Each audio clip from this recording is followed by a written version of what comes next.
Good morning students. आज हम unit 6 start करने वाले हैं, ग्रेविटेशंस। सबसे पहला topic Kepler's law.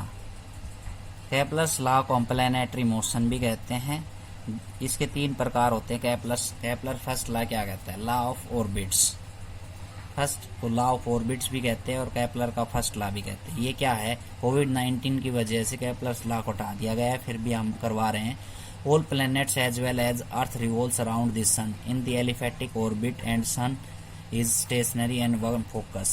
First law हमें ये कहता है कि सभी प्लैनेट्स जो हैं अर्थ भी सन के चारों ओर चक्कर लगाते हैं और सन क्या है, किसी भी एक वन फोकस के अंदर क्या है, सिचुएटेड होता है। उसको कैपलर फर्स्ट लॉ कहते हैं। ये सन है, ये इसकी सेमी मेजर एक्सिस है। 2 फोकाई होते हैं, कहीं एक फोकाई के ऊपर सिचुएटेड होता है और सभी planets as well as earth इसके चारों ओर एलिफेटिक ऑर्बिट के अंदर रिवॉल्व करते हैं। कैपलर सेकंड लॉ क्या कहता है? इस लॉ ऑफ एरिया भी कहते हैं। The distance between sun and the planet sweep the equal area is equal interval of time means areal velocity of planet remains constant.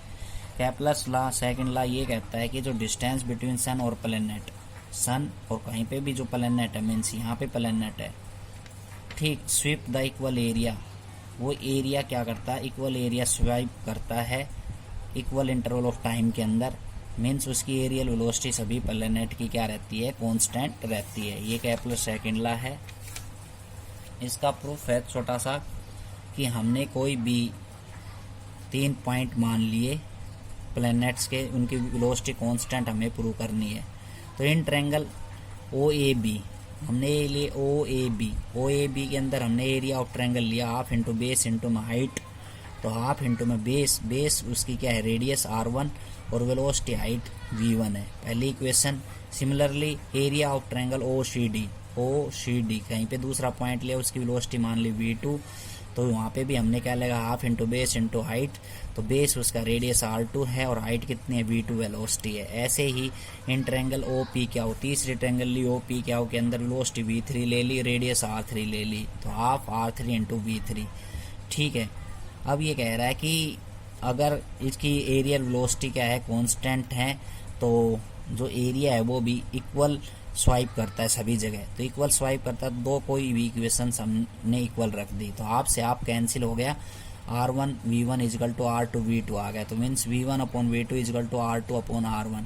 और v1 जो वेलोसिटी है, हम v1 अपॉन v2 किसके बराबर आ गई? r2 अपॉन r1 के बराबर। इसका मतलब जो इक्वल एरिया स्वाइप कर रहा है v1 वेलोसिटी के साथ, तो वो किसके बराबर है? कांस्टेंट के बराबर। ये हमें प्रूव करना था। कैपलर्स का थर्ड लॉ जो है वो क्या है? लॉ ऑफ पीरियड कहते हैं इसको square of the time period of the planet. Time period का square of the time period of the planet revolves around the sun is directly proportional to cube root of semi major axis means T square is directly proportional to क्या होता है? R cube. ये क्या है? Third law. इसको हम prove करेंगे कैसे? When a planet revolves around the sun they provide gravitational as well as centripetal force. कोई भी बॉडी किसी सर्कल के चारों ओर रिवॉल्व करती है तो 2 प्रकार के जो फोर्स हैं वो लगाती है, ग्रेविटेशनल और दूसरा सेंटीपिटल फोर्स। तो उसका ग्रेविटेशनल फोर्स है gmm अपॉन में आर स्क्वायर और सेंटीपिटल फोर्स का फार्मूला होता है mv²/r। दोनों फोर्स आपस के अंदर बराबर रख देंगे तो gmm अपॉन में r इजिकल टू क्या बचेगा? ओमेगा स्क्वायर r स्क्वायर, क्योंकि वेलोसिटी v है उसकी जगह हम ओमेगा r रखेंगे। तो gm अपॉन r किसके बराबर है? ओमेगा की जगह हम 2 अपॉन t रखेंगे, तो इसका होल स्क्वायर इंटू में r स्क्वायर। तो gm r हमने इधर क्या कर दिया? मल्टीप्लाई कर दिया। बाकी कांस्टेंट क्वांटिटी हमने ले ली और जो टाइम पीरियड है उस इधर क्रॉस मल्टीप्लाई करेंगे तो T square is directly proportional to क्या होगा? R cube.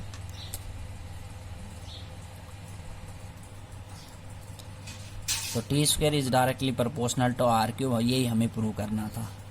अगला टॉपिक है ग्रेविटेशंस। Gravitation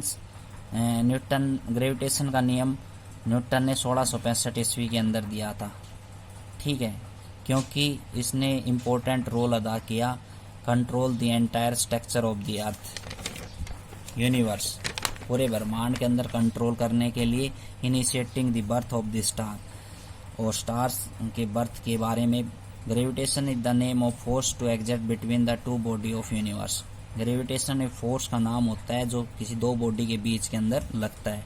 Newton law of gravitation 9th class के अंदर आपने पढ़ा हुआ है कि कोई भी बॉडी, एक बॉडी दूसरी बॉडी को अट्रैक्ट करती है कुछ फोर्स के साथ, वो फोर्स डायरेक्टली प्रोपोर्शनल होता है product of two mass body के, और इनवर्सली प्रोपोर्शनल होता है square of distance between them के।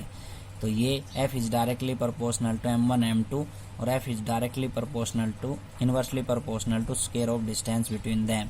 कोई भी दो बॉडी हमने मान ली A B, इसके ऊपर लगने वाले फोर्स F12 और F21 है, उन दोनों के बीच का डिस्टेंस R है। तो जो एक बॉडी दूसरी बॉडी के फोर्स के साथ अट्रैक्ट करती है तो वो डायरेक्टली प्रोपोर्शनल होता है मास के product of mass between two body, और इनवर्सली प्रोपोर्शनल होता है square of distance between them के। दोनों इक्वेशंस को कंबाइन करके लिख देंगे तो F is directly proportional to m1 m2 upon r square, और प्रोपोर्शनलिटी का निशान हटा देंगे और G ले लेंगे, और यहाँ पे जो G की वैल्यू है आएगी आपकी, वो क्या आएगी,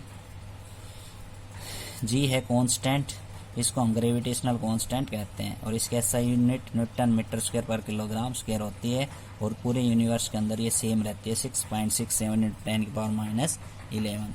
आज के लिए इतना ही, कल आगे बढ़ाएंगे। Thank you.